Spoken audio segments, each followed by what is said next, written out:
자, 아가서는 총계 8장까지 있다고 그랬죠.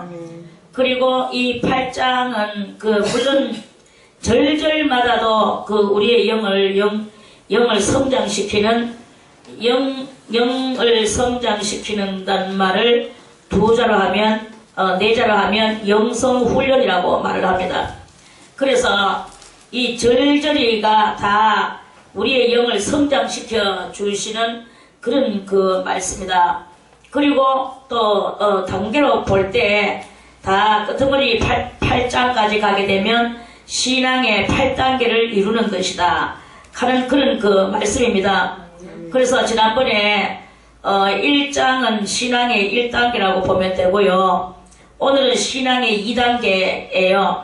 자, 그러면은 이 1장과 2장의 차이점을 우리가 바라볼 때 신앙의 1단계는 바로 주님과 처음 만나는 첫사랑의 첫 성령을 받고 첫사랑의 그것을 이루는 단계다 하는 그런 말씀입니다. 그리고 오늘 이 2장은 이제 첫사랑이 어느 정도 2장에서는 첫사랑을 이루면서 점점 은혜를 받고 또 주님 앞에서 은혜 받은 것을 펼쳐내는 그런 일을 이렇게 하면서 어느 정도 또 성령의 그런 것과 아울러서 또 주님의 일하는 사역의 그런 것도 거기서 이렇게 조금씩 요소로 보아지면서 있던 게 1장이었고요. 이제 오늘 2장은 그런 사역자의 길을 걸어가기 위해서는 뭘 해야 되느냐, 꼭 필수적으로 자, 우리가 학교를 가게 되면 필수적으로 뭐가 있어야 됩니까? 교과서 책이 있어야 되겠죠. 그리고 노트와 또 연필이 있어야 되겠죠. 이거는 필수적인 거예요. 자, 군인은 필수적으로 들고 있어야 되는 게 무엇입니까? 무기잖아요. 총이나 이런 것들을 들고 필수적으로 있어야 되는 그런 것입니다. 그렇게 우리가 이렇게 하면서 필수적으로 있어야 되듯이 신앙인이 필수적으로 가져야 되는 것이 무엇이냐? 신앙인이 필수적으로 가져야 되는 것은 연단을 받는 것이다. 이 말입니다. 연단을 통하여 신령한 교육을 받는 것이다. 연단을 통하여 신령한 교육을 받지 않는 그러한 성도는요, 그러면 그거는 또 뭐가 같으냐? 자, 공부하러 학교 가는 사람이 교과서가 없고 또는 뭐예요? 노트나 연필이 없이 무엇을 가지고 필기를 하며 교육을 하겠습니까? 그러면 그 공부가 또 잘 되겠습니까? 아무리 공부를 잘한다 해도 머리 하나 가지고 되겠습니까? 조금 기억이 좀 부진한 상태가 될 때는 필기를 분명히 해야 되는 거예요. 그래야 되는 것 같이 우리 이 신앙인들은 말해서 연단은 필수적이다. 그 연단을 통하여 내 영혼을 성장시키는 그것이 바로 필수적이다 하는 그런 말씀입니다. 군인이 총을 들지 않으면 군인일 수 없듯이 이 그리스도인은 이 연단을 통하지 않고는 아무것도 안 된다. 그러면 그리스도인은 연단을 받아야 되는데 무엇을 통하여 받아야 되느냐? 성령을 통하고 이 진리의 말씀인 성경책을 통해야 되는 것이다 하는 그런 말씀입니다. 그래서 이 진리의 말씀을 깨달아야 된다. 그래서 연단을 필수적으로 받아야 되는 것이다. 이런 말씀입니다. 자, 그래서 오늘 이 2장도 역시나 저 오페라의 한 장면과 같이 이 2장 1절에는 남자가 부르는 노래예요. 남자가 부르는 노래인데 남자 여자 합창을 해도 됩니다. 뭐냐 하면은 나는 사론에 수선하여 이렇게 찬양을 부른단 말입니다. 나는 사론에 수선하여 골짜기에 백합하라구나. 자, 여기서 그리스도께서 나는 사론에 이스라엘 땅에 가면은 이스라엘 사론이라는 골짜기가 있어요. 사론 골짜기라고 하죠. 이 사론 골짜기는 골짜기는 뭡니까? 골짜기는 한적한 곳에 있습니까? 번화한 도시가에 있습니까? 한적한 곳에 있는 거예요. 그래서 나는 한적한 곳에 수선하여 그랬어요. 수선하는 어디에 피는 것이냐? 물가에 물론 밭은 밭이지만 물가에 이렇게 핍니다. 그래서 한적한 골짜기가 있는 그 옆에는 맑은 물이 졸졸졸졸 흐르는 그러한 한적한 곳에 이 수선화가 나는 수선하여 그랬어요. 그리고 예수님께서 나는 사론에 수선하여 나는 그러면 예수님은 누구신가? 예수님은 한적한 곳에 예수님이시다. 요한복음에서 4장인가 거기에서 제자들이 말을 했어요. 제자들도 말하고 예수님의 동생이 예수님 보고 말씀했어. 그래 주님이시여 이제 그러니까 아버지를 도와서 목수일을 이렇게 하다가 이제 진리의 말씀을 들고 나가서 많은 사람들을 이렇게 병도 고쳐주고 주옥 같은 말씀도 이렇게 가르쳐주니까 수많은 사람이 따르고 있는데 그러면 이제는 펴놓고 사람들한테 드러나게 드러나게 사역을 하소서 이렇게 은밀하게 하지 말고 하면서 제자들도 그러고 예수님의 동생들도 드러나게 하라고 그랬어요. 근데 예수님은 항상 드러나지를 않으시고 자기를 따르는 그 제자들에게만 이 참다운 진리를 가르쳐 주시고 자기는 항상 드러내지를 않았다고 그랬습니다. 예수님은 드러내지를 않았어요. 그렇다면 이 수선화는 무엇이냐? 수선화는 색깔이 노란색이면서 마치 난초가에 들어갑니다. 난초. 난초에 들어가는데 그렇게 난 알죠? 나는 뭐 서양화도 있고 서양난도 있고 동양난도 있고 이렇게 난이 있습니다. 그래 이 난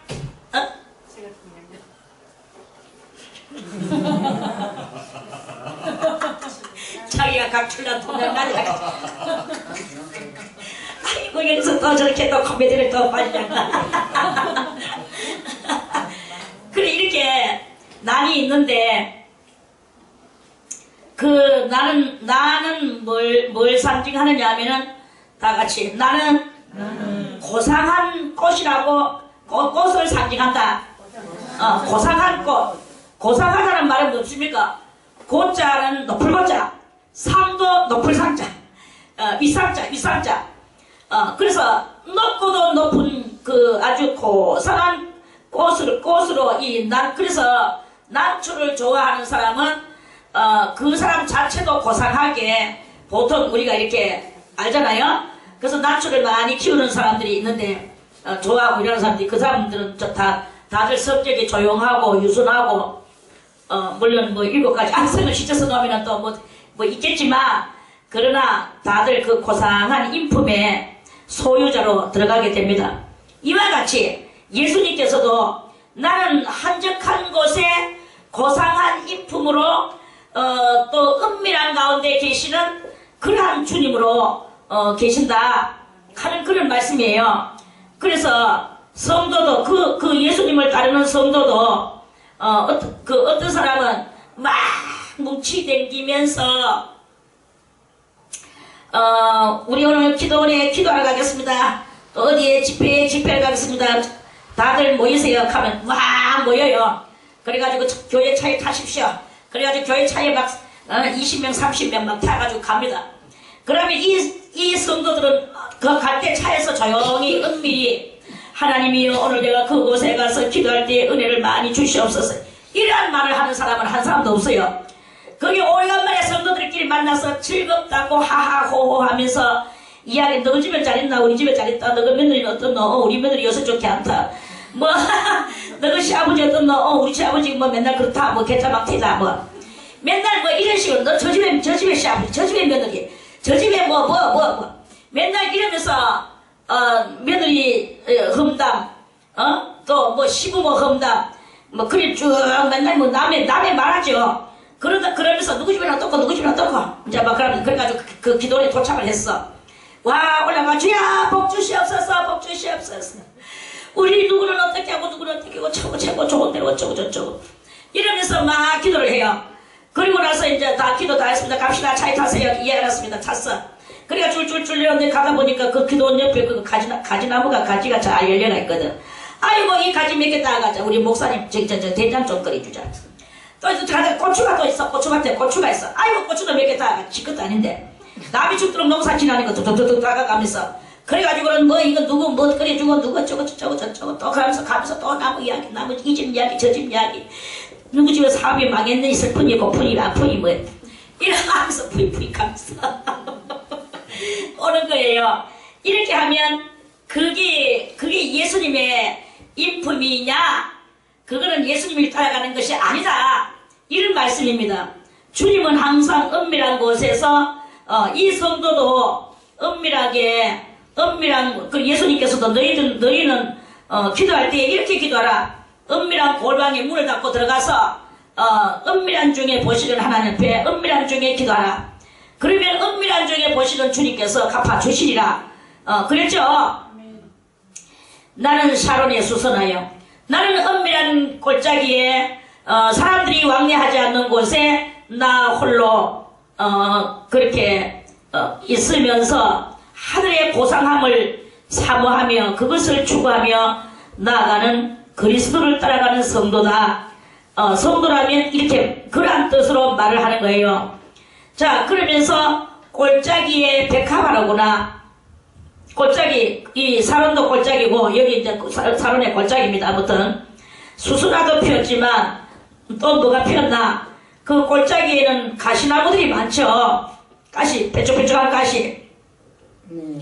그 가시 희한하게도 이 백합화는 어디에서 백합화 나무는 뿌리로 번성하는 그것인데 과는 어디과에 들어가느냐 하면 마늘과에 들어갑니다.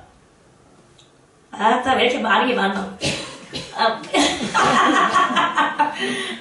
이 백합화는 마늘과에 들어가서 마늘같이 생겼는 그걸로 번식을 해요. 그걸 똑똑 끊어가지고 이렇게 하면서 그러는데 이 백합화는 희한하게도 그 번식을 하는데 어디 쪽으로 자꾸 가가 번식을 가시나무 알지요?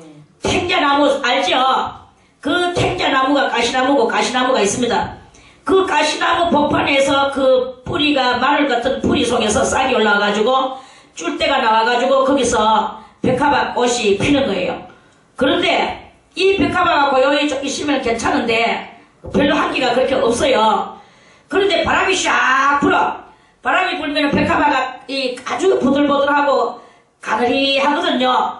그래 이 바람이 부니까 흔들리죠. 가시나무도 흔들립니다. 그래서 이 가시나무도 흔들리고 백합화도 흔들리고 이렇게 흔들렸어. 그러니까 이 보드라운 백합화가 가시나무 그 뾰족한 가시에 꼭꼭꼭꼭 찍혔어. 찍히니까 이 백합화가 상처를 입고 거기서 진물이 흘러나와요. 그런데 그때부터 이 진물에서 나는 냄새가 그게 바로 백합화의 향기입니다. 백합화는 그냥 상처 안 나는 그대로 있으면 향기가 안 나. 그런데 이 가시에 찔려가지고 상처를 냈을 때 상처에서 진물이 나올 때 그때 이 향기가 온 샤론의 골짜기를 진동을 시키는 그 백합 향기가 퍼지는 거예요. 그래서 이것은 다 무엇을 상징하느냐? 수선하는 골방의 은밀한 가운데 위에 계시는 하나님을 바라보는 그러한 그 성품을 말하는 것이고, 이 백합화는 핍박 중에서 평소에는 그 신앙의 그 모습을 잘 모르다가 평소에는 평안할 때는 신앙이 좋은지 나쁜지 잘 몰라요. 그런데 환란이 오거나 역경이 오거나 핍박이 오거나 그런 것이 미움을 받거나 이렇게 되어졌을 때 그때 그리스도의 향기를 더 팍팍팍팍 내는 게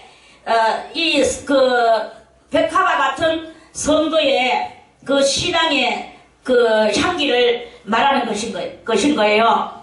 그래서 나는 사론에 수선하여 골짜기에 백합화로구나.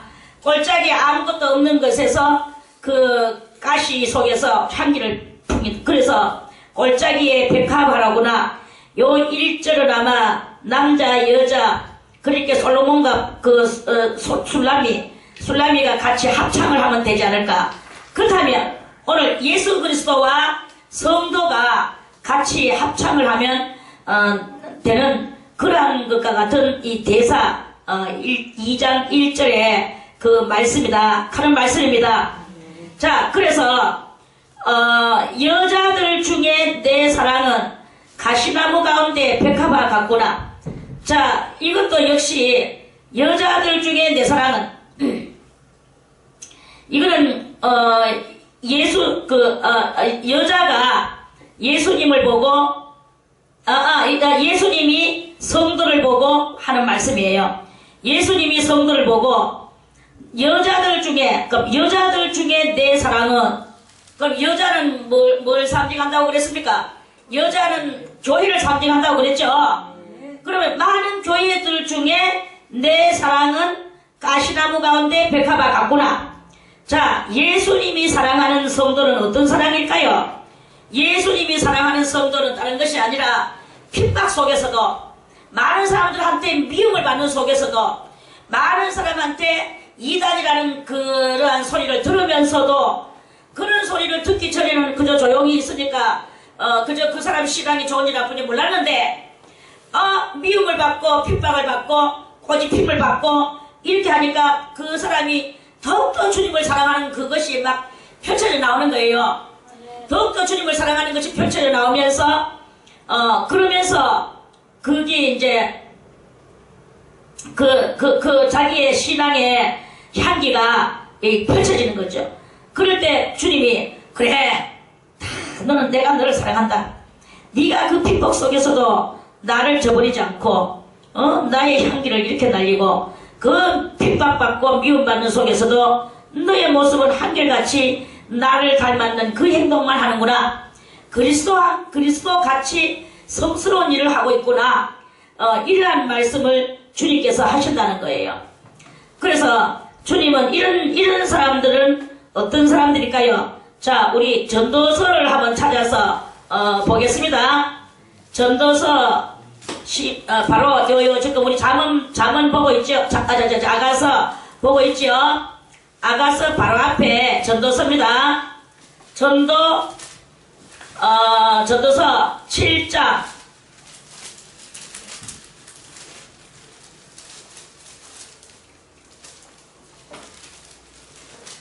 전도서 7장 27절, 28절, 29절 한 3절 정도를 읽어보겠습니다. 전도자가 가로되, 전도자는 여기서 누굽니까? 솔로몬이죠. 솔로몬 지혜의 왕이라고 그러죠. 이 하늘에서 받은 지혜를 가지고 가로되 내가 낱낱이 살펴 그 이치를 공부하여 이것을 깨달으라. 그러니까 얼마나 가로 세로 재고 해가지고 대단한 철학을 하나 발견했어요. 그것을 깨달았는데 그게 뭐냐? 솔로몬이 찾았는 거예요. 내 마음에 찾아도 아직 얻지 못한 것이 이것이라. 1천 남자 중에 하나를 얻었거니와 1천 여인 중에서는 하나도 얻지를 못하였느니라. 이랬죠? 네. 자, 솔로몬이 예수님 당시의 사람입니까? 예수님 이전의 사람입니까? 이전의 사람이죠. 그런데도 불구하고 솔로몬은 성령이 충만하고 하늘에서 주는 지혜를 가지고 여기서 대단한 발견을 지금 말하고 있습니다. 이 대단한 발견은 자기도 지금 이것이 다 뭔지를 몰라요. 그런데 아무튼 자기가 1천 남자 중에서 하나를 얻었대요. 그러면 1천 남자 중에서 하나는 누구이겠습니까? 이 1천 남자 중에 하나는 예수 그리스도입니다. 찾았거니와 찾았대. 그러니까 예수 그리스도 이전임에도 불구하고 하나님의 그 영원한 진리를 알았다 하는 말씀 알겠습니까? 그러면서 1천 여인 중에서는 하나도 얻지 못하였느니라. 1천 여인 중에서는 뭐예요? 1천 많은 교회가 있는데, 1000만 교회가 있는데, 그 교회 중에서 예수 같은 그러한 교회를 하나도 얻지를 못했다. 성도도 마찬가지고, 이제 이런 말씀이에요. 그래서 얻지 못했다. 그러면 결국적으로 솔로몬은 지금 이 28절에서 시인을 하는 것이 한 가지 있는데 무엇을 시인하는 것입니까? 자기도 예수님 같지 못하다. 또 일천 여인 찾고 있는 그 여인에서 완전한 여인 그 여인도 자기도 못 된다는 거예요. 자기가 만약에 뭔가 완전함이 있었더라면 그렇다면 자기도 일천 여인 중에 하나 찾는데 그것이 바로 내더라고 어떤 표현이 있었을 거 알겠습니까?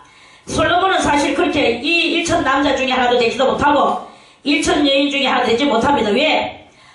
자기 아버지의 신앙보다도 못했거든요.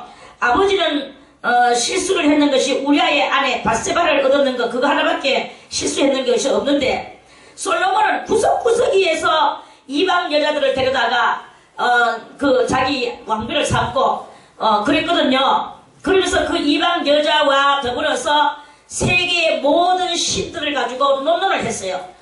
여호와만 논논하는 게 아니라 세계의 모든 신들을 이 마누라들을 통하여 그 세계의 모든 신들을 그 자기들이 같이 논논하고 궁구하고 연구하고 그렇게 다 했어. 그 가장 큰 신이 자기 하나님이라는 것을 알면서도 또 다른 데서 무엇이 있을까 하고 온 사방팔방을 찾아다니는 것이 누구냐면 솔로몬입니다. 그러니까 그게 바로 하나님 앞에서는 흠집이 되었기 때문에 일천 여인 중에 하나도 돼가지도 못했어요. 못하였느니라. 나의 깨달은 것이 이것이라. 그리고 이 깨달은 것이 무엇입니까? 그 하나님이 사람을 정직하게 지으셨어. 에덴 동산에서 정직하게 지으셨으나 이 하나님이 사람을 어떻게 만들었습니까? 하나님이 원격 조정하도록 만들었습니까? 아니면 자유의지를 줘서 만들었습니까? 자유의지를 줘서 만든 거예요. 그래서 우리는 자유의지를 가지고 우리가 이렇게 뭐 죄를 질 수도 있고 의를 행할 수도 있고 우리 마음대로 할 수 있는 거예요. 그런데 하나님은 어떻게 하는가 우리에게 보시는 거죠. 그래서 신명기 30장에도 보면은 내가 너희에게 사망의 길과 생명의 길을 내주었다. 그리고 화의 길과 복의 길을 내가 너희에게 주었다. 그러니까 너희들은 살기 위하여 생명의 길을 선택하고 복을 받기 위하여 복의 길을 찾으라고 누가 하라고 그랬어요. 주님이 원격 조정해가지고 원격 뭡니까? 저 컴퓨터 이렇게 조정해가지고 마우스 조정하듯이 그렇게 하는 것이 아니다 이게. 우리는 그런 사람이 아니다 이게. 우리는 그것이 아니고 다 우리의 마음대로 할 수 있는 거예요. 그러나 하나님께서는 우리에게 교육을 시키시죠. 교육을 시키시고 많은 깨달음을 주시고 그래서 우리는 그 연단을 통하여 이 깨달음이 중요한 것이다 하는 그런 말씀입니다. 자, 그래서 이 솔로몬이 찾고 있는 일천 여인 중에 하나가 어찌 해야 되겠습니까? 그것은 바로 우리가 연단을 통하여 어떠한 그 환난과 역경을 통해서라도 우리는 그러한 그 속에서도 그리스도를 온전히 붙들고 있게 되지면 그러면 그 연단이 통달이 이루어지게 되고 우리는 일천 여인 중에 하나 그 찾는 그 주인공이 되어서 나오게 될 것입니다. 그래서 엘리야 선지자에게도 여호와께서 말씀하시기를 다 망할 것인데 그럴지라도 누구를 하사엘한테 뭐 기름 부어서 아람왕이 되게 하고 누구에게 뭐 기름 부어서 엘리사에게 기름 부어서 나의 선지자가 되게 하고 이렇게 하면서 다 말씀을 해놓고 이스라엘도 멸망한다고 다 그렇게 해놓으시고 그러면서 말씀하시기를 너는 걱정하지 말아라. 바알에게 무릎 꿇지 않은 자 7천이 내가 7천을 내가 감추어 두었다. 언제든지 이 바알에게 무릎 꿇지 않은 자 7천을 내가 들어서 정체를 드러내는 날 그때 나의 나라가 이루어지게 되는 것이다. 이렇게 땅 위에는 나의 나라가 없다. 엘리사가 선지자가 되어서 너는 엘리사에게 기름을 부어 이스라엘의 선지자가 되게 하라고 말씀을 하셨지 왕이 되라고는 안 하셨어요. 그래서 우리가 올바른 선지자가 되고 있을 때 하나님께서는 온전한 자 7,000명을 바알에게 무릎 꿇지 않은 자 그러한 자 7,000명이라 하는 것은 그 7,000명이 아니고 그 완전한 성도가 이제 나오게 될 것이다 하는 그런 말씀입니다. 자, 다시 아가 2장으로 와서 2장에 그래서 이렇게 핍박 속에서도 그리스도를 배반하지 않고 어떠한 그 역경이나 악조건 속에서도 항상 더 그러한 것이 올수록 더 주님을 믿는 믿음이 더 투철하게 나가는 거예요. 평소로 잘 믿고 있는 것이 보이다가도 어려운 역경이 오거나 핍박이 오거나 할 때 전부 다 꼬리를 감추고 내 살이를 하고 도망가고 하나님이 어디 있느냐 난 모르겠다 이렇게 하는 그런 사람은 그리스도의 사랑의 제3자가 될 수가 없는 것입니다. 오늘 여기 이 사람들은 다 은밀한 가운데 꼴짜기는 사람들이 왕래하지 않는 곳입니다. 아무도 왕래하지 않는 곳에 거기에 홀로 외로이 고독하게, 그래서 이 신앙은 고독한 속에서 그 신앙의 본뿌리가 자라나게 되어 있는 것이다 라는 것을 알려주시는 말씀이에요. 그래서 여자들 중에 내 사랑은 가시나무 가운데 백합화 같구나. 그래서 이 가시에게 찔려야만이 이 백합화는 진물을 터주고 그 진물에서 백합화 향기가 펼쳐져 나오듯이 우리 이 성도들도 핍박받은 속에서 아픈 그 심령이 아파야 되고 그 아픈 속에서도 주님을 저버리지 않는 이러한 그 믿음을 딱 가질 때 그때 자기도 모르는 정말 그리스도의 진리의 향기가 그 사람에게서 나오는 그거를 그러한 사람이 바로 일천 여인 중에 한 여인이 되어지게 되고 그런 말씀이다 하는 말씀입니다. 자, 3절에는 여자가 말하는 것입니다. 남자들 중에 나의 사랑하는 자는 숲을 가운데 사과나무 같구나. 내가 그 그늘에 앉아서 심히 기뻐하였고 그 실과는 내 입에 달았구나. 자, 이거는 성도가 주님을 향하여서 주님을 찬양하는 그러한 그 말씀입니다. 남자들 중에 나의 사랑하는 자는, 남자는 무엇입니까? 남자는 바로 많은 천사들 속에, 많은 그 장군들 속에, 그러니까 하나님의 많은 택자들 속에, 거기서 남자들 중에 나의 사랑하는 자는, 그러면 그 사랑하는 자는 남자의 대표자는 누구십니까? 예수님이시죠. 그래서 예수님은, 성도의 사랑받는 예수님은 숲을 가운데, 숲은 뭐예요? 뭘 상징하느냐? 숲은 바로 많은 믿음을 상징합니다. 믿음 가운데에서의 사과나무는 생명나무, 많은 믿음 가운데에서의 생명나무 같구나. 그렇게 사과나무 같구나 하는 것은 생명나무구나. 믿음 속에 생명나무구나. 예수님은 많은 믿음 속에 생명나무시구나. 그런 말씀이에요. 그렇게 해석을 해야 됩니다. 내가 그 그늘에 앉아서, 내는 여기 모두 수납이 여자지요.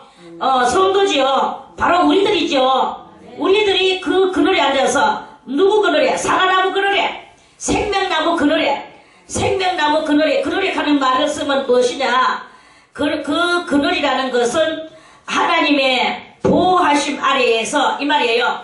그 보호하심 아래에 앉아서 심히 기뻐하였고, 심히 가는 이 심자는 마음 심자인데, 실상은 우리의 영을 말할 수 있습니다. 그래서 생명나무 그늘에 앉아 있으니까 뭐가 기쁩니까? 마음이 기쁘겠습니까? 육이 기쁘겠습니까? 영이 기쁘겠습니까? 그래서 생명나무 그늘에 앉아 있으니까 영이 기뻐하였고, 이 말입니다. 그 실과는 하는 것은 그 생명나무 실과는 내 입에 달았구나. 그래서 생명나무 실과는 무엇이냐? 성령의 큰 역사 속에서 하나님의 말씀에 눈을 뜨고 꿀같은 말씀을 그 말씀을 체험하는 거예요. 성경을 읽을 때 그 성경을 읽을 때 밤인지 낮인지 조금 더 하다가 빨래를 태우든지 밥을 태워본 적이 있는 사람 손!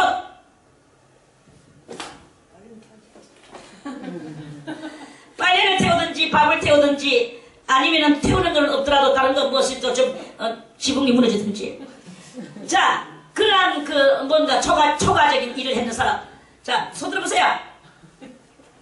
뭐 살짝 그건 뭐야? 연락하다 말았다 이 말이가. 빨래 태우진 않고 빨래가 너무 가쁘고 그래, 너무 뻘뻘 이랬는데. 너무 뻘뻘 해가지고 성경 치고 나머지 치고 던지고 가면 빨래 맞나? 아차 싶어요. 빨래를 태워야 돼. 밥이 타야 돼. 손에 빵꾸가 나야 돼. 뺐다고 꼰다고 손 뺐다고 한 손녀 나는데 그게 다 타뿌어. 그러니까 이게 무슨 냄새인가 싶어가지고 뺐다고 제가 내뿌어. 솥은 아예 빵꾸 나고 없어. 솥은 녹아뿌어.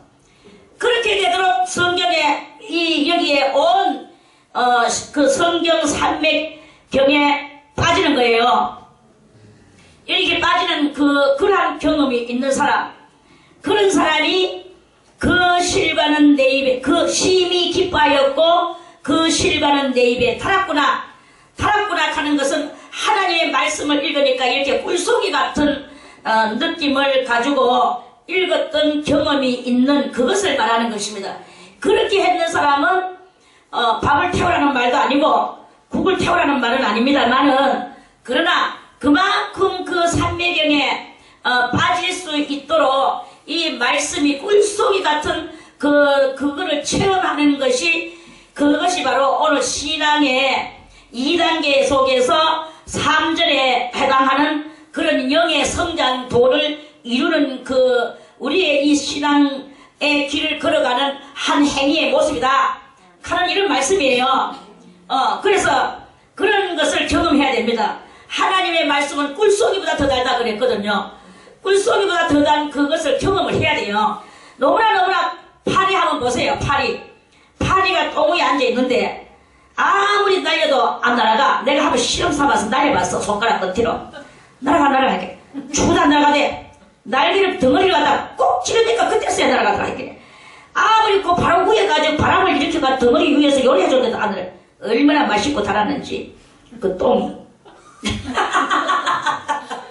똥파리가. 그거하고 우리가 이 성경 산매경에 빠지는 거하고 다를 바가 있느냐? 없다. 다를 바가 전혀 없다. 파리는 똥 위에 앉았지 뭐 말씀이 앉아있는 거다. 이 말씀이 앉아있는 말씀의 똥 말씀의 파리다. 똥파리다. 똥 말씀에 갈길에 하나님 욕하시겠죠. 조금 그럼 자중하겠습니다. 아무튼 그 말씀이 꿀송이 같이 단 상태, 그거를 상징하는 것인 거예요. 이 생명나무는 지금 현재 우리들에게 생명나무는 무엇이겠습니까? 우리들에게 보이지 않는 생명나무로서는 예수님이시고, 우리들이 손으로 들고 밤낮으로 읽을 수 있는 것은 이 성경책입니다. 성경책이 곧, 다같이 성경책이 곧 생명나무다. 그런 말씀이에요. 그래서 성도가 남자들 중에 나의 사랑하는 자는 숲을 가운데 사과나무 같구나. 내가 그 그늘에 앉아서 예수 그리스도의 진리의 말씀에 그늘에 앉아서 생명의 말씀에 그 그늘에 앉아서 내 영혼이 기뻐하고 그 말씀은 내게 심히 달았구나. 내 입에 달았구나. 이런 말씀이에요. 그리고 4절은 또 여자가 부르는 말씀이겠죠. 그가 나를 인도하여 잔치집에 들어갔으니 그 사랑이 내 이에 기로구나. 너희는 금포도로 내 힘을 돋고 사과로 나를 시원케 하라. 내가 사랑함으로 병이 났음이니라. 요 6절까지는 7절까지는 다 성도가 자기의 모든 경험과 체험을 지금 경험해 나가는 그런 그 상황, 실태 상황인 거예요. 자, 그가 나를 인도하여, 그는 누구냐? 그는 그리스도를 믿는 자기의 믿음이에요. 이 믿음이 예수님의 은혜가 이 성도를 인도하여서 잔치집에 들어갔으니, 잔치집은 무엇이냐? 천국 잔치를 말하는 거예요. 인간의 그런 잔치 이야기가 아닙니다. 천국 잔치. 자, 천국 잔치면 무엇이냐? 옛날에는 심령대부흥회라고 많이 했어요. 심령대부흥회를 많이 하고, 또는 성경을 배우는 감리교에서 많이 했는데.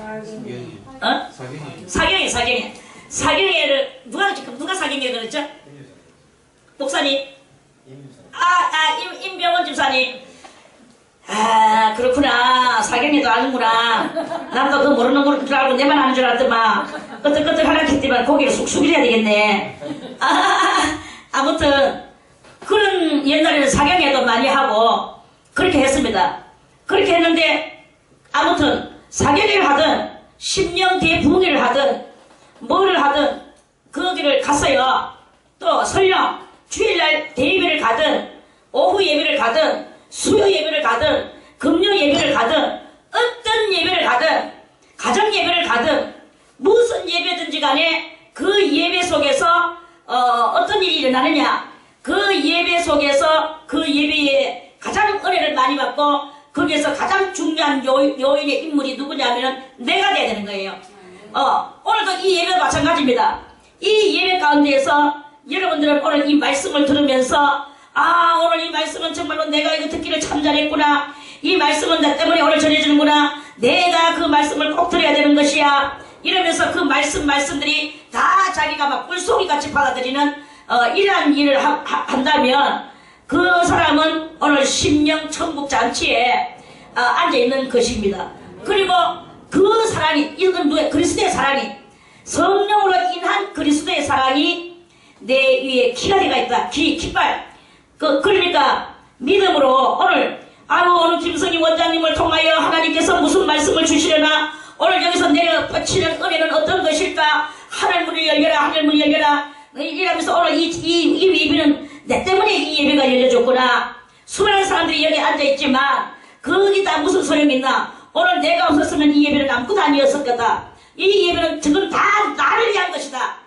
예배가 목단다 나를 위한 예배가 되어지는 이 예배 속에 주인공 같은 마음이 드는 그러한 믿음을 가지고 그 잔치에 앉아있는 그 성도, 천국 잔치에 앉아있는 성도가 지금 오늘 이 4절, 5절 그러한 그 뜻이에요. 그래서 잔치집에 들어갔으니 그 사랑이 내 위에 기로구나. 그래서 자기는 이제 이 잔치집에서 주인공이 되는 거예요. 그래서 이 잔치집에서는 어떤 일이 일어나냐? 너희는 금포도로 내 힘을 돋고 사과로 나를 시원케 하라. 내가 사랑함으로 병이 났음이니라. 성도는요, 주님을 너무나 사랑하는 거예요.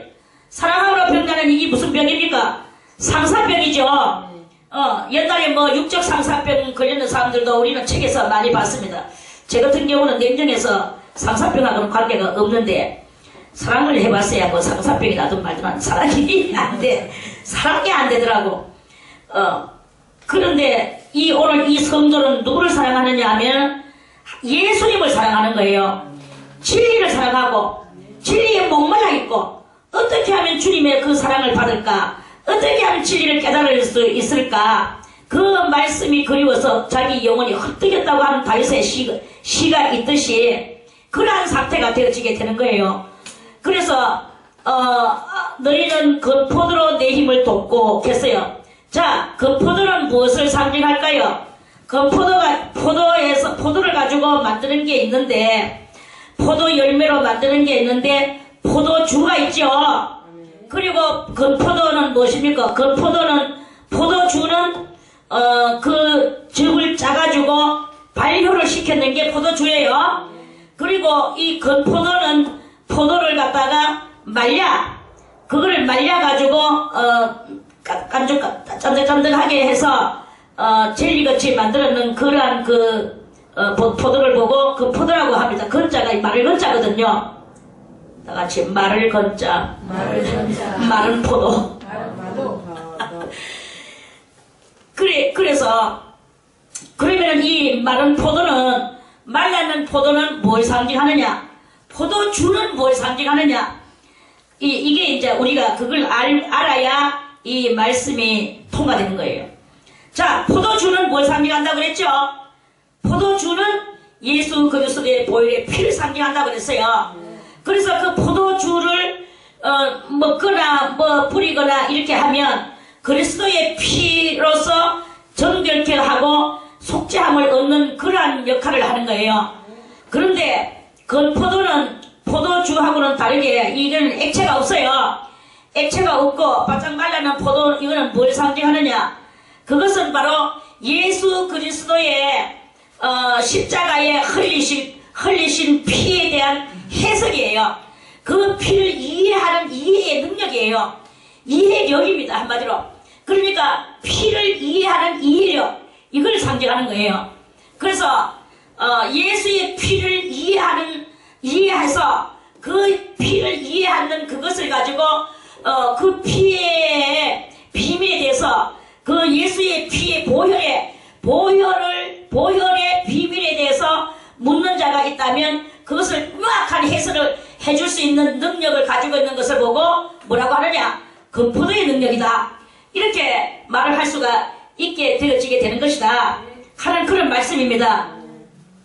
깨달았죠? 자, 그래서 건포도는 바로 그런 능력이에요. 그래서 너희는 건포도로 내 힘을 둬라. 그럼 사람은 무조건 알아야 힘이 되죠. 아는 것이, 다 같이, 아는 것이 힘이다. 아는 것이 능력이다. 능력은 딴 게 능력이 아니고 아는 것이 능력이에요. 그래서 이 능력은 무엇이냐? 예수 그리스도께서 왜 십자가 다니셨나? 예수 그리스도께서 능력이 없어서 당하셨나? 예수 그리스도께서 힘이 없어서 당하셨나? 예수님은 분명히 말씀하시기를 12영 더 되는 천사를 그 천사를 내가 불러서 나를 저 유대인에게 넘기지 않도록 내가 할 수 없었는 줄 아느냐? 제가 드릴게요. 그렇게 말씀하셨죠. 그렇다면 그 12영 더 되는 그 천사가 와서 나를 유대인들한테 안 넘겨주면, 그러면 성경에, 구약 성경에 오셔서 그 십자가 달리라고 하고 그 고난 당하시라고 한 예언은 어떻게 이루어져야 되겠느냐? 이 말씀이에요. 그걸 이루기 위해서 내가 12영 더 되는 천사를 부르지 않고 십자가에 가서 달려야 될 것이 아니겠느냐? 이런 모든 것들이 다 무엇입니까? 비밀이에요. 이 비밀을 갖다가 그거를 얼마든지 알고 그거를 해석해서 그것을 자기도 알고 그것을 남에게도 그같이 가르치는 이러한 것을 할 수 있는 게 건포도의 능력이다 이 말이에요. 건포도로 내 힘을 둬라. 그리고 사과로 나를 시원케 하라. 오늘 이 5절에는요 그런 예수님을 해석하고 그러면서 생명나무의 그것을 또 섭취하고 또 생명나무를 이해하고 생명나무를 해석하고 이런 모든 것들을 할 수 있게 되어질 때 그 나를 시원케 하라 하는 말은 이 나는 육체적인 나가 아니고 신앙적인 나를 말하는 거예요. 신앙적인 나, 믿음의 나, 이 말씀을 깨달아 알 때 이 마음, 나의 신앙이 얼마나 시원하겠습니까? 한 사람은요, 이 신앙의 비밀을 깨달았을 때 갈급함이 사라지는 거예요. 모를 때는 갈급합니다. 아무리 알고 싶어도 여기 가서 물어보고 저기 가서 물어보려고 해도 전부 다 무슨 그따위 믿기만 해 하고 안 가르쳐줘요. 안 가르쳐주는 게 아니라 못 가르쳐주는 거죠. 그런데 이 사과의 그 예수 그리스도의 그 진리에 대해서 생명의 그 능력에 대해서 이거를 갖다가 쫙 이 진리의 말씀을 깨달았을 때 그때 어떻게 됩니까? 그 깨달았을 때 갈급함이 이제는 해소가 됩니까? 안 됩니까?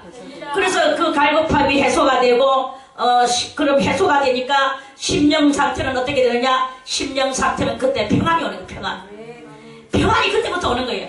갈급함이 사라져야만이 평안이 오는 거예요. 돈 많다고 평안이 오는 거 절대로 아닙니다. 돈 많아도 자살합니다. 그런 게 문제가 아닙니다. 이러한 진리를, 이러한 생명을, 이런 것들을 다 알고 나서 그렇구나 이 진리에서 의의 굶주림이 해소가 되어졌을 때 참된 평안과 안식이 오게 되는 것이다 하는 그런 말씀입니다. 그래서 사과로 나를 시원케 하라. 내가 사랑함으로 병이 났음이니라. 이들은 아직까지 병이 났다는 것은 아직까지 통달이 덜 됐어요. 통달이 덜 됐기 때문에 상사병에 너무나 갈급한 거야. 주님이여 사랑합니다. 어떻게 해야 주님과 내가 하나가 될 수 있습니까? 어떻게 해야 내가 주님의 비밀을 알아낼 수 있겠습니까? 어떻게 해야 내가 통달을 할 수 있겠습니까? 어떻게 해야 참된 도를 내가 깨달을 수 있겠습니까? 그러한 그 갈급한 단계가 의에 목마른 단계. 한마디로 말해서 5절 말씀은 마태복음의 5장에 의에 줄인 자는 복이 있나니 그가 배부름을 얻을 것이요 하는 그 단계에 이르는 것이다 하는 말씀입니다. 이르려고 안간힘을 쓰는 것이다. 5절은 아직까지 이르는 것은 아니에요. 병이 나가 있어. 근데 이 병이 치료가 될 때 그 마태복음 5장의 의에 목마른 자의 단계가 거기에 해당이 되게 되는 것이다. 자, 그래서 그가 왼손으로 내 머리에 자기가 말해서 이 영혼의 갈급함이 해소되는 것은 이 성도로 말하기를 주님이여 나에게 임하여 주십시오. 주님이 내 안에 계시는 것을 내가 확증만 하면 나는 너무나 주님과 사랑하고 주님과 더불어서 내가 내 영혼이 평안하겠습니다. 그러면서 주님께서는 왼손으로 내 머리에 베게 하고 오른손으로 나를 안아주시는 역할이 일어날 것입니다. 하면서 그런 말씀이에요. 그래서 이제 그렇게 갈급하고 상사병이, 영적인 상사병이 들락할 때, 이제 주님께서, 그래, 걱정하지 말아라. 네가 이리 해가지고, 네가 구하였으니 내가 주리라. 네가 찾았으니, 내가 또한 찾게 해주리라. 네가 두드렸으니 내가 다 열어줄 것이다. 주님께서 이렇게 응답을 주시는 게 바로 이 6절의 말씀입니다. 예루살렘이라더라, 내가 노루와 들사슴으로 너희에게 부탁한다. 내 사랑이 원하기 전에는 흔들지 말고 깨우지 말지니라. 자, 그래서 이 성도는 이제 주님께서 자기를 깨우치기 전에는 이제 뭘 하느냐, 영성의 그 경지에, 다같이 영성 경지, 이 영성 경지에 이르르는 거예요. 영성 경지도 다 높은 건 아닙니다. 아무튼 2장 7절에 해당되는 영성 경지예요.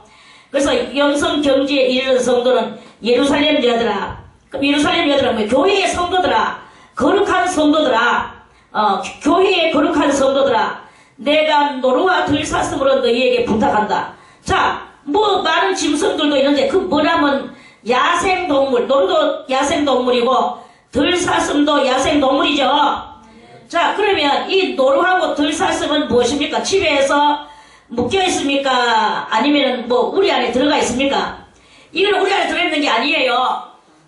소도 코두레를 끼가지고 가가 묶어놓고, 개도 요 목걸이를 해서 갖다 묶어놓고, 닭도 닭장 안에다 갖다 놓고, 다 집짐승들은 어딘가에 사람의 이 물건에 의하여서 묶여 있습니다.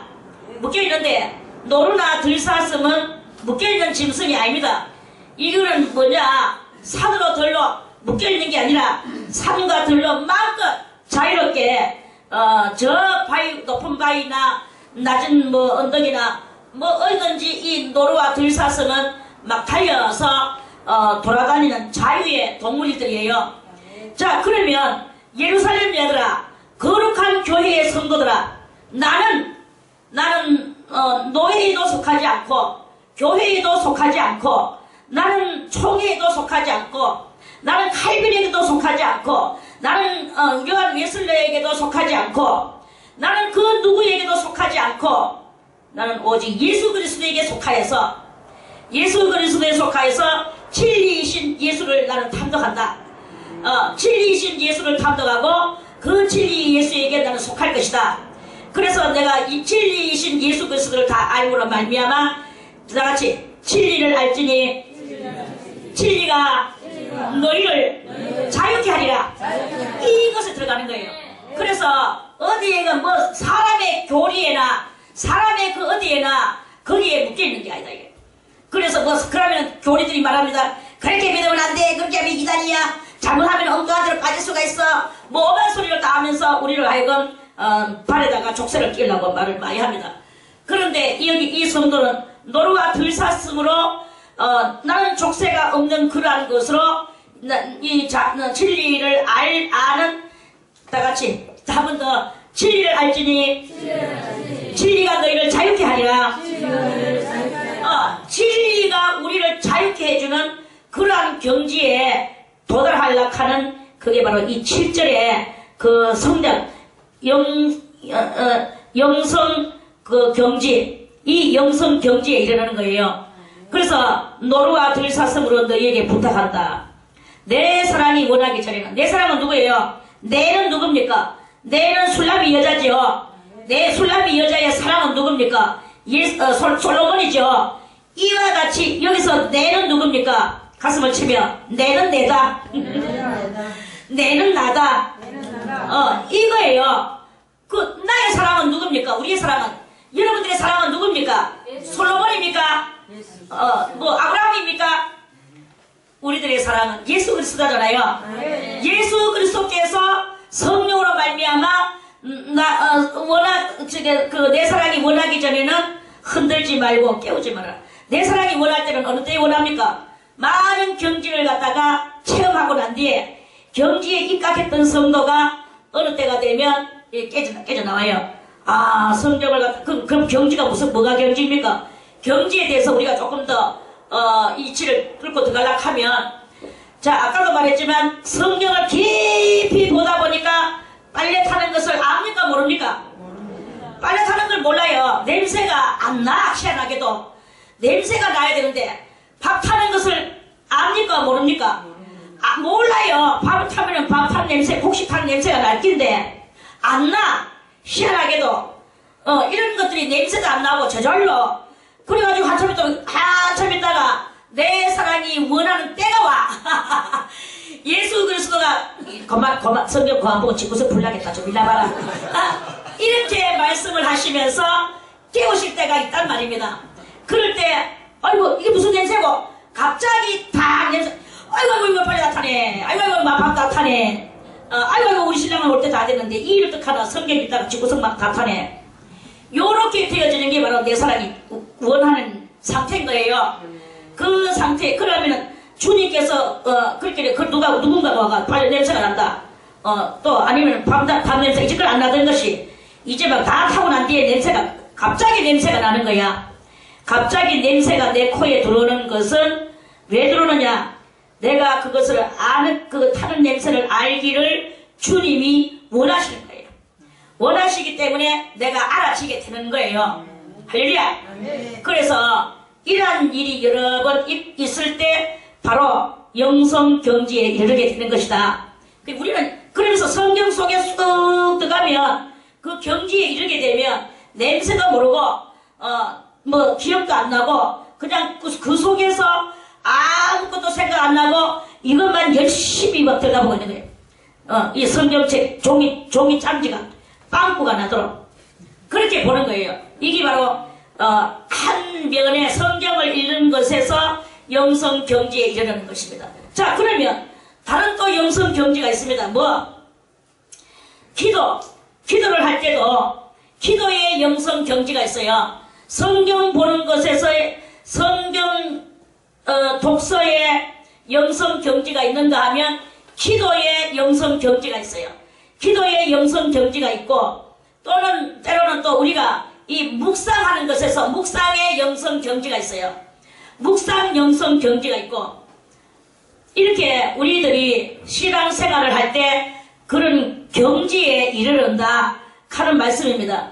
경지는 어떤 경이로운 그러한 것으로 내가 이성인지 전성인지 모르고 내 영이 어딘가에 심취해 있는 그러한 그 순간을 보고 경지라고 하는 거예요. 그리고 이런 경지가 있습니다. 그러면서 또 뭐 연락에 또 뭐 누군가에게 복음을 전파할 적에도 뭐 복음 전파하는 것 진리를 전파하죠. 진리를 전파할 적에도 그때도 영성 경지가 있어요. 진리를 전파하면서 자기도 또 커요. 희한한 것은 이 설교라는 것은 희한한 것은 열심히 자기 설교하다 보면 자기도 모르는 소리가 성령에 의하여서 나와요. 이거는 나도 모르는 말인데 내 입에서 왜 이 말이 나오지? 하다 보면 이게 성령이 나의 입을 쓰셨구나. 그래서 하나님께서는 외치시는 자가 되시고 나는 그의 외치는 자의 하나님의 소리가 되었었구나. 이걸 알게 돼요. 그래서 내가 내한테 배우게 되는 이런 일도 이렇게 일어나게 된다 하는 그런 말씀입니다. 그래서 내 사랑이 원하기 전에는 하는 말씀은 이제 어떤 그런 그 경지가 다 끝나갈 쯤 되면은 주님이 그만 일나라 하면서 일날 수 있도록 누군가를 쓰시든지 아니면 그 분위기 속에서 어떤 그 깨우임을 당하는 그런 그 일이 있다 이 말입니다. 그래서 흔들지 말고 깨우지 말지니라. 주님이 원하기 전에는 자기는 그 경지에서 아는 데까지 이 경지에 파묻혀서 거기에 이르러서 살고 싶은 게 이 성도의 그런 모습이다. 그런 말씀입니다. 그러한 영성 순간이다. 영이 성장하는 순간이다. 그런 말씀이에요. 자, 8절에 나의 사랑하는 자의 목소리로구나. 이제 이 경지에 오른 사람은 꼭 이렇게 한 번씩 이렇게 새로운 소리를 합니다. 나의 사랑하는 자의 목소리로구나. 보라 그가 산에서 달리고 작은 산을 빨리 넘어오는구나. 나의 사랑하는 자는 노루와도 같고 어린 사슴과도 같아서 우리 벽 뒤에 서서 창으로 들여다보며 창살 틈으로 엿보는구나. 자, 이것도 하나의 경지에 이르는 성도가 이제 주님과 더불어서 살아가는 그러한 상태인 거예요. 나의 사랑하는 자의 목소리로구나. 그 음성도 막 계속 들려옵니다. 보라, 그가 산에서 달리고 작은 산을 빨리 넘어오는구나. 주 예수 그리스도의 진리의 말씀이, 주님의 또 성령의 역사가 자기 심령 속에서 번개가 번쩍번쩍 하듯이, 뭐 해가 뭐 지구를 뭐 1초에 뭐 7바퀴 돈다 하죠. 7바퀴 돈다 했나, 뭐 1000바퀴를 돈다 했나. 하여튼 뭐 수없이 돈다 합니까? 그거는 아무것도 아닙니다. 이 사람의 이 영적인 그 경지에 도달해서 그것이 깨달아지는 순간, 말해서 깨닫는 순간, 이 깨닫는 순간이 있어요. 깨닫는 순간은 해가 지구를 그렇게 많이 도는 것보다 더 순간에 찰나적으로 많은 그 머리가 돌아가면서 눈 깜짝할 사이에 천만개를 깨달아지는 그런 일이 일어나는 거예요. 그런 일이 일어나면서 육의 눈으로는 보지는 못했지만 내 영이 그 찰나적인 순간 속에서 많은 것을 영이 봤을 때, 그럴 때 그 영은 이너머의 이념이라고 한다면, 지금 현재 나도 영에 비하여 나의 현재가, 이 육의 현재가 영한테는 이너머의 이념이 되는 거예요. 이해가 가는 사람 손도 가면. 그래서 영의 내가 이 현재, 내 육의 현재가 이너머의 이념이 되는 것을 빨리 빠른 속도로 이너머 육의 이념에게 알려주는 이 역할을 한단 말입니다.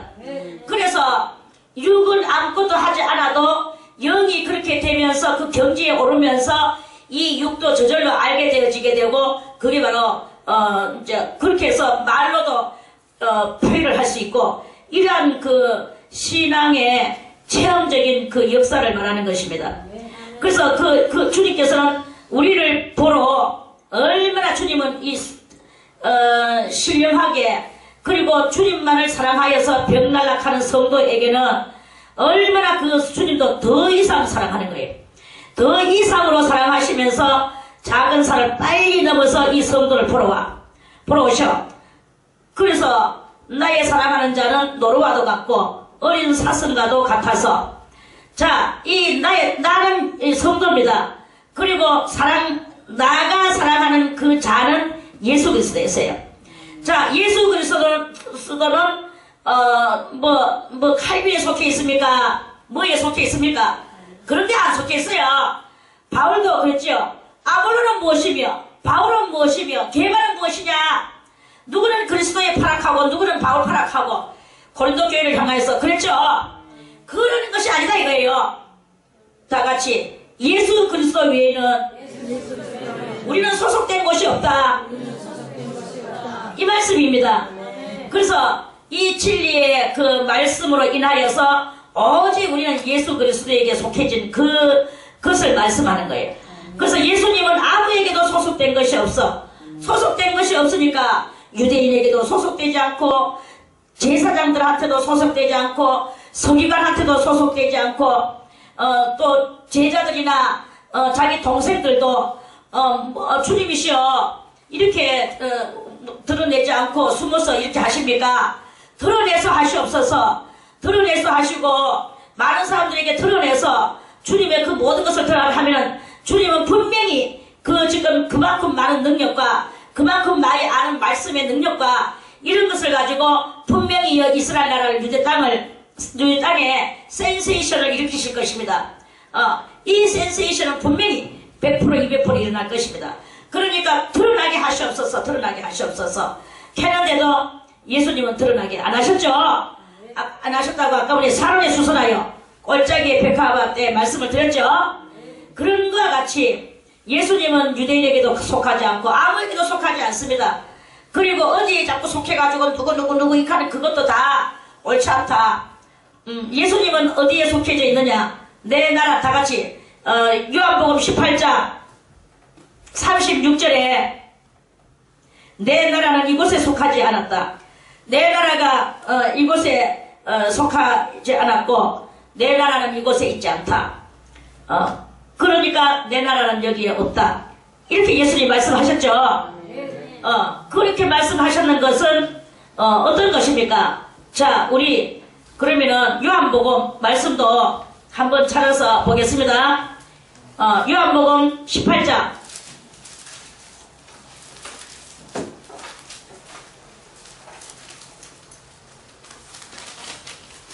자, 요한복음 18장 36절에 예수께서 대답하시되 내 나라는 이 세상에 속한 것이 아니라 만일 내 나라가 이 세상에 속한 것이었다면 내 종들이 싸워 나로 유대인들에게 넘기우지 않게 하였으리라. 이제 내 나라는 여기에 속한 것이 아니니라. 그랬죠? 그렇다면 이 예수님의 의미심장한 이 말씀이 무슨 말씀입니까? 이것을 우리는 잘 알고 짚고 넘어가야 되는 거예요. 자, 예수님이 그렇게 우리가 소속을 말하는 거예요. 자, 우리는 어디에 소속이 다 이렇게 돼가 있죠. 육적으로는 우리는 대한민국에 소속이 돼가 있습니다. 그리고 영적으로는 하나님의 나라에 소속이 돼가 있죠. 그러면 영적인 것이 중요합니까? 육적인 것이 중요합니까? 영적인 것이 중요하니까 하나님의 나라가 우리들한테 더 위중하죠. 자, 그렇습니다. 이와 같이 예수님께서도 이 내 나라는 이 세상에 속한 것이 아니다 그랬어요. 자, 그러면은 예수님은 예수님의 나라가 있어요. 자, 이거를 우리가 잘 짚고 넘어가야 됩니다. 지금 현재 이 세상은 누구에게 속해져 있습니까? 지금 지금 우리가 살고 있는 이 세상은 마귀에게 속해져 있는 거예요. 이 세상은 마귀에게 속해져 있기 때문에 마귀에게 소속된 이 세상에 예수님의 나라는 속해져 있는 것이 아니었다 이 말이죠.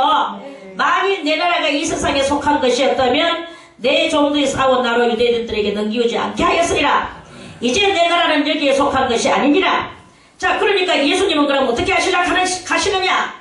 예수님은 이 진리와 비진리의 이 전쟁, 영적인 것과 육적인, 그러니까 사탄과의 이 싸움을 다 싸우시고 이 사탄에게 속한 이 세상 속에서 예수님은 하늘에 속한 부르심을 입고 빼내심을 입고 또 택하심을 입은 자, 그러한 자, 그리고 하나님에게 기뻐하심을 입은 자, 요러한 자들을 예수님은 찾으시는 거예요. 그래서 다 찾으시고 자기의 프로그램대로 딱 이렇게 하시다가 그 프로그램이 끝나고 나면 이 세상을 다스리던 마귀가 무저갱 속에 들어갈 거 다 알죠? 자, 이 세상을 다스리던 무저갱 속에 들어가고 나면 이 지구가 청소가 됩니까? 안 됩니까? 이 지구가 청소가 되는 이곳에다가 예수님은 이제 다 청소하고 어디에 속하신 것이냐? 하나님께 속한 예수의 나라가 이 세상에 다시 한번 되는 거예요. 그래서 현재는 이 세상이 마귀에게 소속되어 있지만 마귀 권세를 물리치고 난 뒤에 예수님은 하늘에 속한 자기의 나라를 이 세상에서 한 번 더 1000년 동안 자기가 이 나라를 다스릴 것을 그거를 이제 예수님이 말씀하시는 것인데 여기에서 36절에는 그렇게 진하게 자세하게는 하지는 않았지만 바로 성경 전체를 볼 때 그러한 말씀이다 하는 말씀이죠.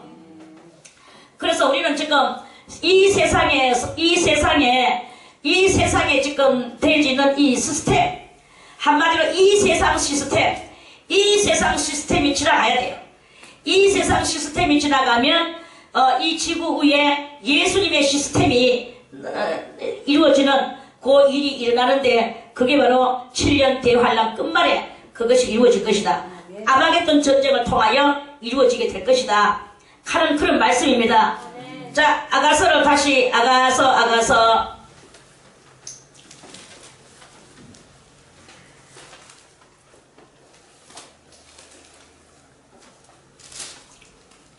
그래서 예수님은 어디에 계시느냐?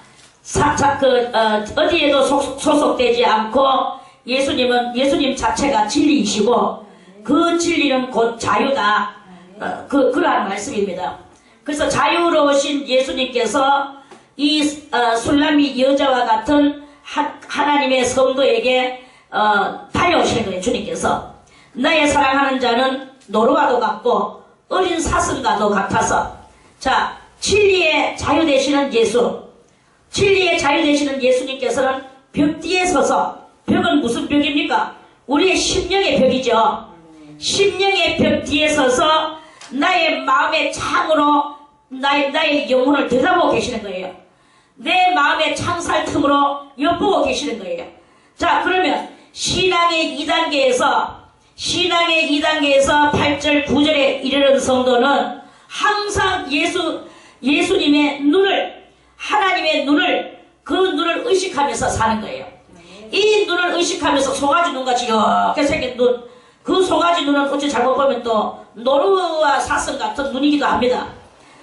이것이 다 이 속가거든요. 속가들이, 노루도 속가요, 사슴도 속가요. 다 눈들이 비슷비슷해요. 약간 쌍꺼풀 젖는 거 재가지고 속눈썹도 샥샥샥 있으면서 그래가지고 보고 있습니다. 이 눈이, 이따만한 이런 눈이 하나가 요 오른쪽 요 정도 위에, 거기서 내 하고 있는 모든 일을 일거수일투족, 언행심사 모든 것을 다 나를 보라보시는 거예요. 이 머리에서부터 발끝까지, 밖에서부터 안으로까지 안 보는 데 없이 나를 갖다가 샅샅이 나를 갖다가 훑어보고 계시는 거예요. 그래서 옛날에는 동네에서 아줌마들이, 아우 애 언니 우리 아좀 봐줘요. 그래, 봐줄게요. 데리고 오세요. 그럼 동네 아를 봐줬어. 그럼 저것만은 내한테 알을 먹여놓고 가. 그러면 이 아들이 또 얼마나 번거롭습니까? 방에 막 제 경대에다가 화장품 이렇게 해놨는데 막 올라가가지고 경대 위에 올라가가 화장품 다 뒤부쉈고 분 쏟고 루즈 부르고 아이패스 다 부르고 엉망진창, 잠깐을 눈을 못 띄요. 그러면 내가 엎어놓고 궁둥짝 짝짝짝 때리고, 이거 해! 너가 막 이거 묻힐 수 있어! 하면서. 그런 맛을 저것만 오면 싹 덮어. 그래놓고 와서, 우리 오늘 애 안 미겠어. 애 안 미겠어. 화장품 다 부사는 것도 말 안 해.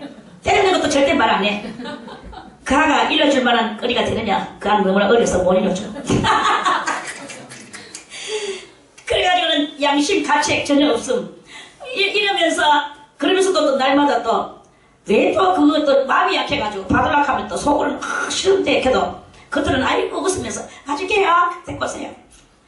이러면서 또 이중인격을, 대단한 이중인격이었죠. 그러면서 살았어요.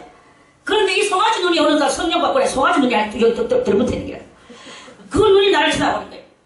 아이고 그 눈이 저거 알라카 저거 엄마보다 더 무서워요. 그 눈 때문에 아이고 때리는 건 둘째치고 이 마음속으로 이 알을 갖다가 미워할 수가 없는 거야. 아 귀찮다 이것도 생각 못해. 저 눈 때문에 귀찮지도 않아. 귀찮은 것 갖다 내가 쑥 집어여야 돼. 안 주님 안 괜찮습니다. 다 괜찮습니다. 이러니까 주님 앞에서 이 마음을 갖다가 막 당근질을 하는데 너무나, 만약에 주님 보는 앞에서 내가 막 가를 미워한다든지 때리지도 한 번도 때려본 적 없습니다. 때려본 적도 없고 미워하지다. 그래서 속에서 미워하는 건 어차피 올라오잖아. 귀찮은 게 올라오잖아 한마디로. 그런데 이 미워하는 거나 귀찮은 거 이게 올라오는 이건 어쩔 수 없는 이것을 갖다가 샥 좀 있고 절대 그 주님의 눈에 안 들킵니다. 그것도 대단한 실력이에요. 그 주님의 눈에 안 들킬 정도로 내 마음속에 있는 것을 갖다 샥 없앨, 이거 대단한 실력 아닙니까? 아멘. 여러분들도 그 실력을 갖추기를 바라겠습니다. 주님의 눈에 안 비해야 돼. 그래서 주님의 눈에 안 비려고 나는 이 아이를 안 미워하는 거예요. 안 미워하고 또는 안 귀찮아하고 너무나 내가 이제부터는 속으로 사랑해야 되고 마치 내가 처녀인데 뭐 알을 낳았나 그 당시에 처녀임에도 불구하고 또 내가 낳는 것 같이 이 아이에게 막 온갖 그 주님 눈길 때문에 무서워가지고는 그 아이한테 알랑방구를 끼면서 아부를 떨면서 그래 아무개야 하면서 그 아이들은 지금처럼 나가지고 그것들 한 50이 다 넘었어요. 이러면서 그렇게 이 사람이 그 심령을 그래 하는 거예요. 만약에 그 눈이 보는 앞에서 야를 조금이라도 귀찮은 마음이 들어간다 하면 그때부터 여 속에 시퍼런 비수가 예리한 비수가 이 심장을 찌르는 것 같은 이런 느낌을 받는 거예요. 그 느낌을 받으니까 이가 막 서늘하고 시리하고 또 허전하고 뭔가 이 부족한 이것을 갖다가 채울 길 없는 이 채울 길 없는 허전함을 이걸 갖다가 어떻게 할 수가 없는 거예요. 그래 주님이 나를 마음을 그렇게 하니까 그러니까 어쩔 수 없어서 그 고통을 안 당하기 위해서 그 아이를 사랑해야 되고 기쁘게 봐줘야 되고 내 거 다 먹여줘야 되고 부사도 잘한다 해야 되고 뭐 닭부라도 잘한다 누구주가 가 때문에 누구주가 뭐 이런 말할 수 없이 가 하나가 아니고 한 5명씩 봤거든요. 그지만 동네 아들 다 봤어요. 놀이방 했으면 내가 돈 벌었을 거야. 그런데 놀이방 그 당시 놀이방 하는 개념도 없었고 나는 맨날 공짜로 다 봐줬죠. 공짜로 봐주면서 안양방구 끼면서 가들 때문에 내가 막 이 마음을 막 이제 이 추스리면서 이 눈이 무서워가지고 그 눈앞에서 그렇게 살았는 거죠. 그렇게 되는 거죠. 그렇게 이제 우리 벽뒤에 서서 참으로 들여다보며 창살 틈을 엿보는 그 주님의 눈길, 그 눈길을 의식하는 게 바로 이 8절 9절에 이 그 단계, 그러한 영성 경지의 단계다 하는 그런 말씀입니다. 10절에 나의 사랑하는 자가 내게 말하여 이르기를 나의 사랑 나의 어여쁜 자야 일어나서 함께 가자. 그래서 그 주님이 마음의 창틀을 바라보시는 창살 틈으로 바라보시는 눈 때문에 자기 마음을 깨끗하게 하고 정결하게 하고 사랑 많은 사람으로 자기를 변화시켜 나가고 이렇게 하면서 그 사랑의 사람으로 변화를 해 나가는 거예요. 변화를 해 나갈 때 그때 주님께서 다시 이 성도에게 또다시 영성훈련을 또 시켜 나의 사랑하는 자가 내게 말하여 이르기를 나의 사랑 나의 어여쁜 자야 일어나서 함께 가자. 이제 이 성도에게 주님께서는 새로운 그 훈련과 계시와 또는 그 같이 영성 교제함과 이런 것이 이렇게 이제 이루어지게 되는 것입니다. 이 성도는 이제 이 정도 된 성도는 주님의 큰 사랑을 받으면서 이제 무슨 단계에 이르느냐면은 종말에 의한 하나님 앞에서의 계시를 받는 거예요. 그렇게 하나님한테 종말에 대한 계시를 받는 단계예요. 그래서 겨울도 지나고 겨울은 무엇입니까? 겨울은 꽁꽁 얼어붙어서 아무것도 할 수 없는 얼어붙었던 영혼의 단계를 말하는 것입니다. 자, 그래서 인간의 그 냉혹함으로 인하여 하나님 없는 그 불신의 냉혹함으로 인하여 깡깡 얼어붙었던 그 영혼 속에 하나님께서 성령의 단비를 쾅쾅쾅 부어주시는 거죠. 칼칼칼 부어주시는 거예요. 그래서 이 성도는 이제 신앙의 2단계 8절 9절까지 이르렀어요. 이르러서 10절에 가져와가지고 나의 사랑하는 자가 내게 말하여 이르기를 나의 사랑 나의 어여쁜 자에 일어나서 함께 가자. 주님께서 이 성도를 데리고 뭘 하러 가느냐?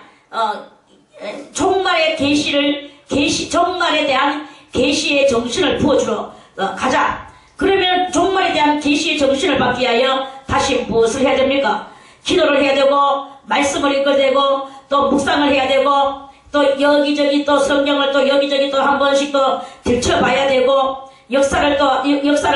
성경도 역사를 찾아봐야 되고 또는 악기를 다루는 모습을 찾아봐야 되고 전쟁을 하는 부분을 찾아봐야 되고 이런 인생의 여러 가지 부분 12가지 부분이 있어요. 전쟁 부분이 있는가 하면 문학 부분이 있고 또는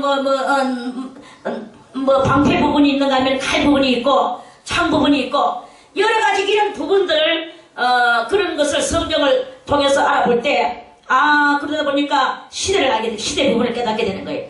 시대 부분을 깨닫게 되다 보니까 종말이 가까웠구나.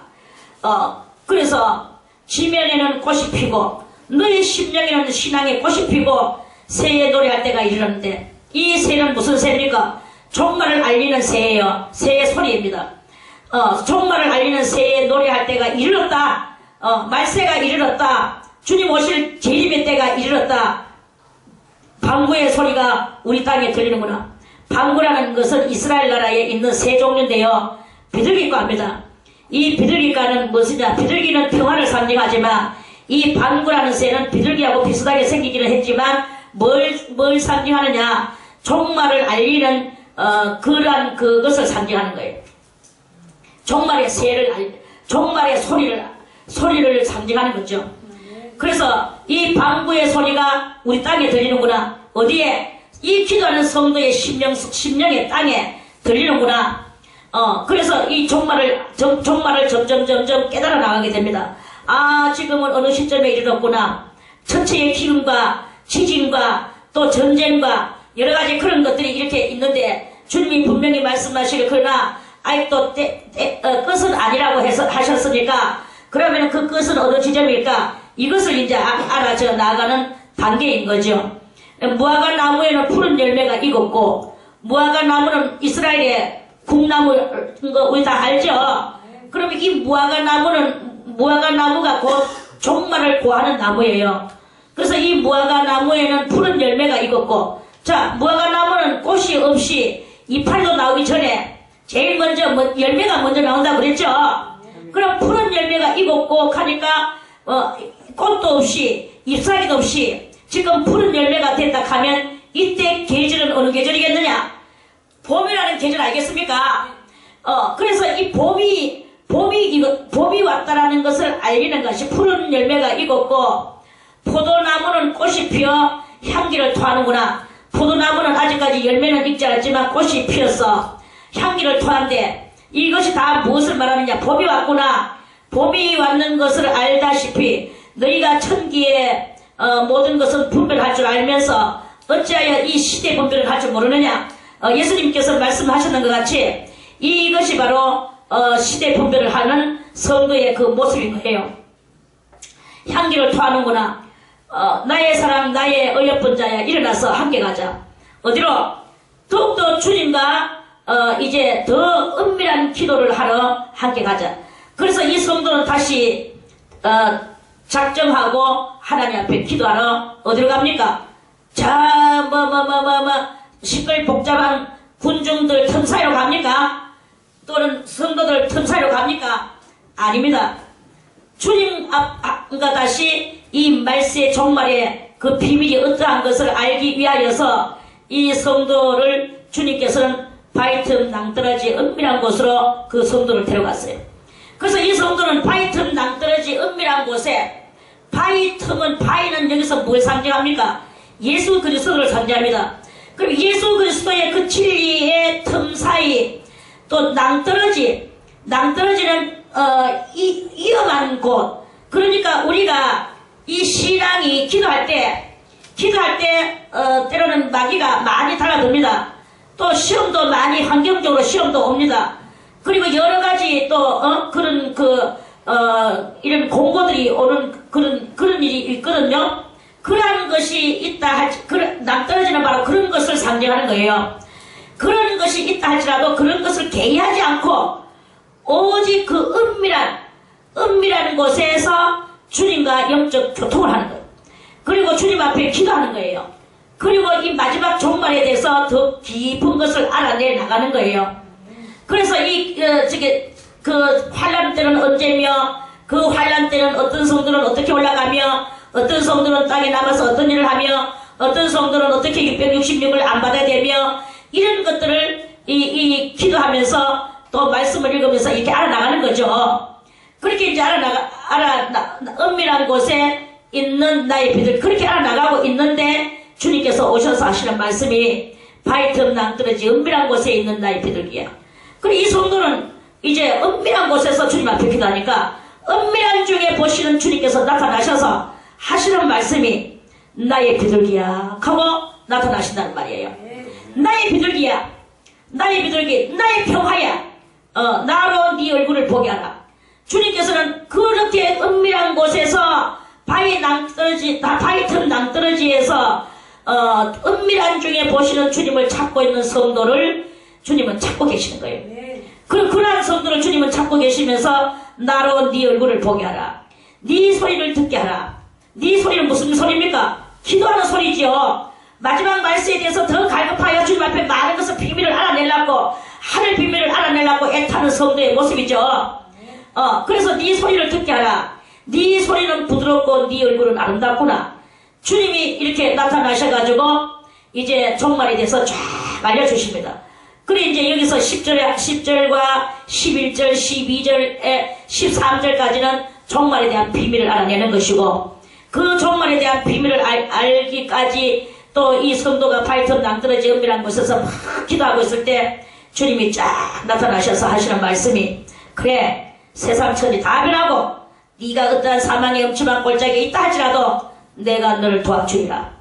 내가 너를 도와주는 것을 네가 도움받기 위하여서는 너는 네 속에 있는 우리를 위하여, 우리는 뭡니까? 예수님과 성도 사이에 포도원을 허는 작은 여우를 잡으라는 거예요. 이 작은 여우는 무엇입니까? 작은 죄악성, 작은 간사함, 작은 그 여우는 뭡니까? 여우는 질투성이라고 그랬죠. 그 음란한 것이라고 그랬죠. 음란성이라고 그랬죠. 아무튼 뭐 질투성이든지 음란성이든지 간에 이 작은 죄악성을 잡아야 이거예요. 포도원은 무엇입니까? 포도원은 교회를 상징하고 우리의 심령 밭을 상징하죠. 그래서 이 속에 작은 죄악성 하나가 있으면 교회 안에 이 교회가 오늘날 왜 성령의 역사가 없고, 왜 참된 비밀을 다 못 받아내고, 왜 영혼의 갈급함이 많은 성도들이 많이 있습니까? 왜 하나님의 청량줄에서 부족함이나 모자람이 보입니까? 그것은 이 작은 죄악 하나라도 다 안 잡고 죄를 남겨놨기 때문에 그런 거예요. 그래서 세상의 물결이 교회 안에 들어오고 이렇게 하다 보면 교회에 망조가 되는 것입니다. 그래서 우리를 위하여, 예수 그리스도와 이 성도를 위하여 작은 이 작은 여우, 작은 죄악성을 잡아라. 죄악성을 도려내라. 우리의 포도원에 꽃이 피었음이니라. 작은 죄악성을 잡지 않으면 이 작은 죄가 점점 커져가지고 포도원에 나무를 갖다가 이 여우가 막 훔치고 다니면서 나무를 다 꽃을 떨어뜨리게 되고 포도원을 갖다가 잡치게 만든단 말입니다. 그러면 그게 안 된다는 거죠. 그래서 작은 여우, 교회 안에서도 작은 그런 죄악성, 내 심령에서도 작은 죄악성, 이 작은 것이, 그렇죠. 세상 속담에도 바늘 도둑이 소도둑 된다고, 작은 것이 점점 커지면 집구석이 망하고 교회가 망하고 심령이 망합니다. 그래서 주님은 작은 죄악, 다시 한번 주님은 이 성도에게 너희들 속에 있는 그 죄를 완전히 벗어버리고 작은 거 하나라도 네가 깨달아서 네가 맑고 맑은 영혼의 소유자가 되어라 하는 그런 말씀이에요. 그래서 맑고 맑은 영혼의 소유자가 되기를 이 15절에서 주님께서는 또 그 단계를, 회개할 단계를 주셨는 거죠. 이것은 회개하는 성도가 아직도 조금 남아있는 잔여 폐물, 또 회개 다 했다고 싶으면 또 살다 보면 또 아직도 작은 잔여 폐물의 죄악성들, 이런 것들을 날마다 발견해서 그거를 하나님 앞에 회개하고 다시는 그 죄를 짓지 않는 그 행동, 이거를 주님께서는 찾고 계시는 것이다 하는 말씀입니다. 그래서 나의 사랑하는 자는 내게 속하였고 나는 그에게 속하였구나. 그가 백합화 가운데서 양떼를 먹이는구나. 자, 나의 사랑하는 자야, 날이 기울고 그 그림자가 갈 때에 돌아와서 베드레산에서의 노루와 어린 사슴 같아여라. 이제 주님, 이 성도는 주님한테 속하였고 주님은 그 성도에게 속하였고 그가 백합화 가운데서, 그러니까 찔림 속에서, 이때는 핍박 속에서, 그러면서도 양떼, 성도와 더불어서 이 진리의 말씀을 가리키고 그렇게 하는구나. 이런 그렇게 핍박 속에서도 진리의 말씀을 가리키는 그러한 그 사역자를 주님께서는 키우고 계시는 것이다. 그 남한테 뭐 이런저런 소리 듣기 싫고 이단 소리 듣기 싫고 싫은 소리 듣기 싫어가지고 그저 대량 이렇게 얼버무려 가거나 또는 요리조리 또 꼬불꼬불한 뱀, 그 니오 야당같이 요리조리 살살살살 해가지고는 그저 적당히 이러면서 사람들하고 그냥 부드럽게 넘어가는 이런 것을 좋아하는 그런 그 지도자를 주님께서는 안 찾으십니다. 그런 것을 주님은 안 찾으시고 핍박 속에서 가시나무 가운데에서 찔리는 백합과 같이 그러면서 찔리면서도 주님의 성도들을 잘 말씀으로 양육하는 이 일을 주님께서는 기뻐하신다 하는 그런 말씀입니다. 그래서 그렇게 될 때에 나의 사랑하는 자야 날이 길고 그림자 갈 때에 돌아와서 이 지금 환난과 역경이 오면서 7년 대환난이 다가오고 있는데 그럴 때에 돌아와서 베드레 산에서의 노루와 어린 사슴 같아요. 주여 나는 이곳저곳에서 나는 속하지 않겠습니다. 나는 오로지 주님에게만 속해서 정말로 나는 진리의 말씀대로만 살겠습니다. 어떤 지도자가 이런 말을 한다고 해서 내가 거기에 가가지고 그 지도자한테 내 고개를 숙이고 나는 그렇게 하지 않겠습니다. 그것이 맞으면 모르거니와 틀리는 경우에서는 난 절대로 그렇게 하지 않고 오직 이 성경대로만 살겠습니다. 오직 성령의 역사가 가르치는 그 뜻대로만 살겠습니다. 이러한 것이 넘쳐 흐르는 이런 성도의 신앙 영성경지 상태다 하는 그런 말씀입니다. 2단계의 상태다 그런 말씀입니다. 자, 오늘은 여기서 이렇게 가지고 2장이 끝났고 다음에 또 3장 말씀을 또 드리겠습니다.